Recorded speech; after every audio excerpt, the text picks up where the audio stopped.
Hello friends, நான் தான் உங்கள் கூப்பி. லாஸ்ட் பார்ட்டில் நம்ம கதையை எதோட விட்டோம்?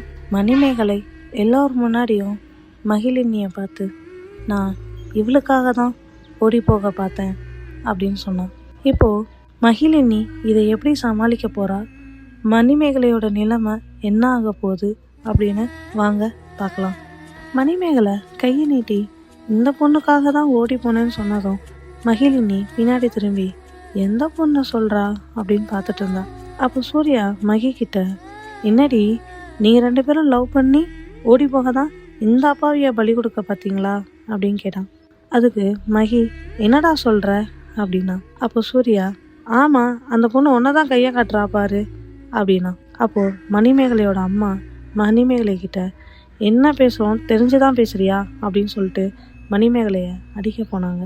அப்போ மணிமேகலை அவங்க அம்மா கையை பிடிச்சி, என்ன பேசுகிறோன்னு தெரிஞ்சுதான் பேசுகிறேன், நான் ஒன்றும் குழந்தை கிடையாது, எனக்கு எல்லாமே தெரியும், எனக்கு அவ்வளோதான் பிடிச்சிருக்கு, நான் அவள் கூட தான் வாழ ஆசைப்பட்றேன் அப்படின்னு சொல்லிட்டு வேகமாக ஓடி போய் மகி கையை இறுக்கமாக பிடிச்சிக்கிட்டு அவள் பக்கத்தில் நின்றுக்கிட்டான்.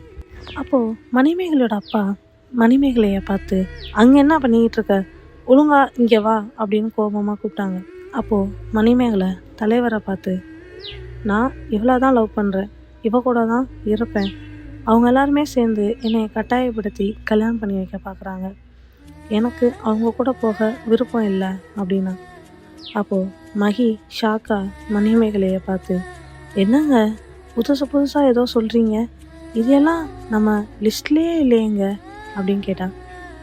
அப்போது மணிமேகலை மகியோட காது கிட்ட போய், எனக்கு இந்த ஊரை விட்டு போக வேறு வழி தெரியலை, கொஞ்ச நேரம் ப்ளீஸ் எனக்காக என்னோடய லவ்வராக நடிங்க, நான் உங்கள் ஃப்ரெண்ட் சூர்யாவை தான் சொல்லலாம்னு நினச்சேன், ஆனால் அவர் எல்லோரும் முன்னாடியும் நான் அவர் தங்கச்சி மாதிரியும் சொல்லிட்டாரு, அதான் வேறு வழி தெரியலை, உங்களை சொல்லிட்டேன், எப்படியாவது என்ன இங்கேருந்து காப்பாற்றி கூப்பிட்டு போயிடுங்க அப்படின்னா.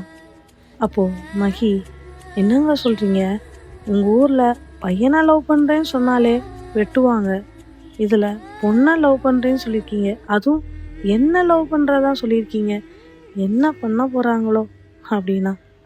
உங்கள் ஊர்க்காரங்களெல்லாம் பாருங்கள், ஏதோ வெட்ட போகிறது மாதிரி ரெடியாக கையில் அருவாக்கம்பெல்லாம் வச்சுக்கிட்டு நிற்கிறாங்க, நான் வேறு எங்கள் வீட்டுக்கு ஒரே பொண்ணுங்க அப்படின்னா மகி. அப்போது மணிமேகலை, ப்ளீஸுங்க எப்படியாவது இங்கேருந்து என்னை காப்பாற்றி கூப்பிட்டு போயிடுங்க அப்படின்னு சொல்லிட்டு மகியோட கையை மறுபடியும் டைட்டாக பிடிச்சா.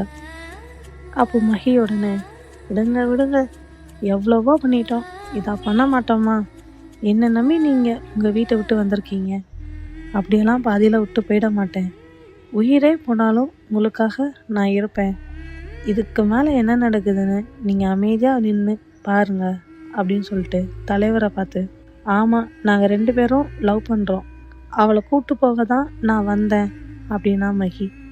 அதை கேட்டுட்டு ஷாக்காயி சூர்யா, என்னோட தானே இருந்த, எந்த கேப்பில் இதெல்லாம் நடந்துச்சு அப்படின்னு கேட்டான்.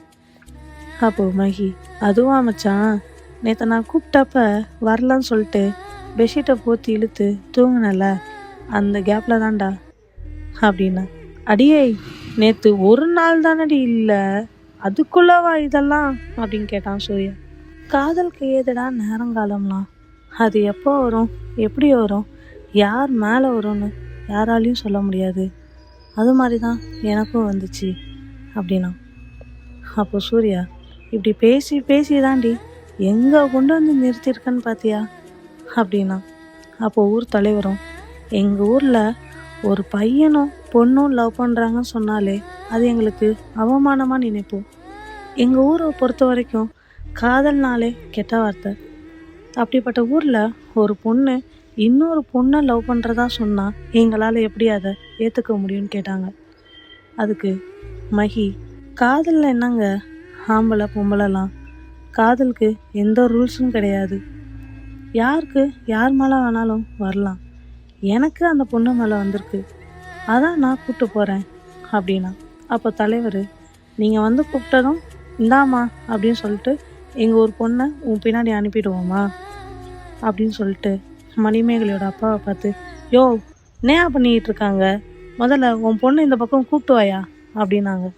ஊர் தலைவர் சொன்னதும் மணிமேகலையோட அப்பா அம்மா அப்புறம் கொஞ்சம் சொந்தக்காரங்கள்லாம் சேர்ந்து மணிமேகலையோட கையை பிடிச்சி இழுத்தாங்க.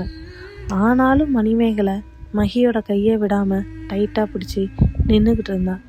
அப்போது மகி எல்லாரையும் தள்ளி விட்டு மணிமேகலையை பிடிச்சி தான் பக்கம் நிற்க வச்சுட்டு, அதான் நான் பேசிக்கிட்டு இருக்கேன்ல, அப்புறம் எதுக்கு அவள் கையை பிடிச்சி இழுக்கிறீங்க அப்படின்னு சொல்லிட்டு தலைவரை பார்த்து, நான் அவளை லவ் பண்ணுறேன், அவளை என் கூட கூட்டிகிட்டு போக தான் போகிறேன் அப்படின்னு சொல்லிட்டு இருந்தா. அப்போது அந்த மாப்பிள்ளை பையனோட அம்மா, நீ அந்த பொண்ணை கூப்பிட்டு போயிட்டா அப்போ நிச்சயம் பண்ண என் பையனோட நிலைமை அப்படின்னு கேட்டாங்க. அதுக்கு மகி, ஊரில் வேறு பொண்ணா இல்லை, வேற ஒரு பொண்ணை பார்த்து உங்கள் பையனை கல்யாணம் பண்ணி வைங்க அப்படின்னா.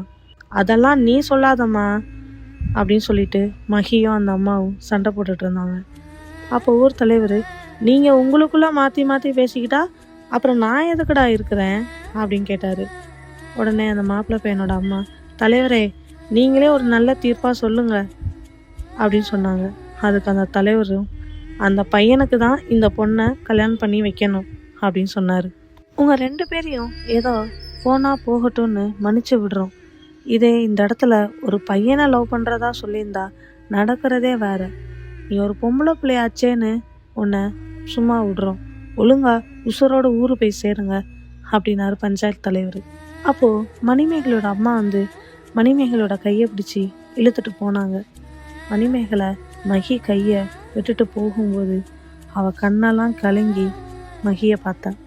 உடனே மகி வேகமாக போய் அவள் கையை பிடிச்சி இழுத்து, இவளை நான் லவ் பண்ணுறேன்னு சொல்கிறேன், நீங்கள் கேட்க மாட்டீங்களே, என்ன ஆனாலும் அவளை விட்டு என்னால் போக முடியாது, நான் அவளை கூட்டிகிட்டு போக தான் போகிறேன், உங்களால் முடிஞ்சதை பார்த்துக்கோங்க, டேய் சூர்யா வாடா போகலாம் அப்படின்னு சொல்லிட்டு மணிமேகலையை கூட்டிகிட்டு போனான். அப்போ தலைவர், நான் பேசிகிட்டு இருக்கேன், நீங்கள் பாட்டுக்கு போகிறீங்க, இதெல்லாம் சரிப்பட்டு வராது, ஏப்பா அந்த மாப்பிள்ளை பையனை கூப்பிட்டு இப்போவே பஞ்சாயத்தில் கல்யாணத்தை நடத்துங்கப்பா அப்படின்னாரு. அப்போது அந்த பையனோட அம்மா, இந்தாடா தாலி போய் கட்டுடா, அதான் ஊர் தலைவரே சொல்லிட்டாங்களே அப்படின்னு சொன்னாங்க. அந்த பையனும் அவங்க அம்மா கையிலேருந்து தாலியை வாங்கிட்டு கட்டுறதுக்காக கிட்ட வந்தான். அப்போ அவங்களுக்குள்ள சண்டை வந்து தள்ளுமுள்ளாகுது. சூர்யாவும் மகிக்காக அவங்க எல்லாருக்கூடையும் சண்டை போட்டான். சண்டை பெருசாச்சு. உடனே ஊர் மக்கள்லாம் வந்து சூர்யாவையும் மகியையும் கையை பிடிச்சி இழுத்து நிப்பாட்டிக்கிட்டாங்க. அந்த பக்கம் மணிமேகலையோட அப்பா அம்மாவும் அவள் கையை பிடிச்சி கட்டிக்கிட்டாங்க. அப்போது நடுவில் அந்த பையன் மணிமேகலையோட கழுத்தில் தாலி கட்டுறதுக்காக கிட்ட போனான். அப்போது மகி அவள் கையை பிடிச்சிருந்தவங்க எல்லாரையுமே தள்ளி விட்டுட்டு அந்த மாப்பிள்ளையை பிடிச்சி தள்ளி விட்டா. அப்போ அந்த பையன் கையில் வச்சிருந்த தாலி கீழே விழ போகும்போது டக்குன்னு அதை மகி பிடிச்சி கொஞ்சம் கூட யோசிக்காம மணிமேகலோட கழுத்தில் அந்த தாலியை கட்டிட்டா. மணிமேகலை அதை பார்த்து ஷாக் ஆயிட்டா. மணிமேகலை மட்டும் ஷாக் ஆகலை, ஊரில் நின்றுட்டு இருந்த எல்லாருமே, ஊர் தலைவர் சூர்யா எல்லாருமே ஷாக் ஆகி அவங்கள பார்த்தாங்க. அப்போ ஊர் மக்களில் ஒருத்தர், ஒரு பொண்ணும் கட்டிக்கிட்ட தாலியெல்லாம் செல்லாது, அதை அவுத்துட்டு நீ கட்டுறா தாலியை அப்படின்னு சொன்னார். உடனே சூர்யா, நாங்கள் இருக்கும்போது அவ்வளோ சீக்கிரம் உங்களை அதை கழட்ட விட்டுருவோமா, எங்களை தாண்டி தொடரா பார்க்கலாம் அப்படின்னு சொன்னான். அப்போ ஒருத்தவங்க, இவ்வளோ நேரம் அமைதியாக தானடா இருந்த, இப்போ என்ன ஓவராக எகிர்ற அப்படின்னு கேட்டாங்க. சூர்யா உடனே, என் ஃப்ரெண்டுக்கு ஒரு பிரச்சனைனா நான் பார்த்துட்டு சும்மா இருப்பேன்னு நினச்சிங்களா அப்படின்னு சொன்னான். உடனே அங்கே மறுபடியும் ஊர்க்காரங்களுக்கும் அவங்களுக்கும் சண்டை வந்துச்சு. அப்போ மாப்பிள்ளை பையனோட அம்மா, நான் கலட்டுறேன், உன்னால் என்ன பண்ண முடியுமோ பண்ணுடா அப்படின்னு சொல்லிட்டு கிட்ட வந்தாங்க. அப்போ மகியும் சூர்யாவும் அவங்கள தடுக்கும்போது அங்கே ஒரு வாக்குவாதம் சண்டையாக மாறிச்சு. அப்போது எல்லாருமே அடிச்சுக்கிட்டு இருந்தாங்க. அப்போது இங்கே என்னடா சத்தம், நிறுத்துங்கடா அப்படின்னு சொல்லிட்டு போலீஸ் உள்ள வந்தாங்க. மகி கொஞ்சம் கூட யோசிக்காம மணிமேகலை கழுத்தில் தாலியை கட்டிட்டா. இதை மணிமேகலை எப்படி எடுத்துக்க போகிறாங்கிறதையும், போலீஸ் எப்படி கரெக்டாக அந்த டயத்துக்கு பஞ்சாயத்து நடக்கிற இடத்துக்கு வந்தாங்கிறதையும், இதுக்கப்புறம் என்னதான் இவங்களுக்குள்ள நடந்துச்சுங்கிறத நம்ம பொறுத்திருந்து பார்க்கலாம். அதுவரையும் உங்களிடமிருந்து விடைபெறுவது உங்கள் கோபேட்.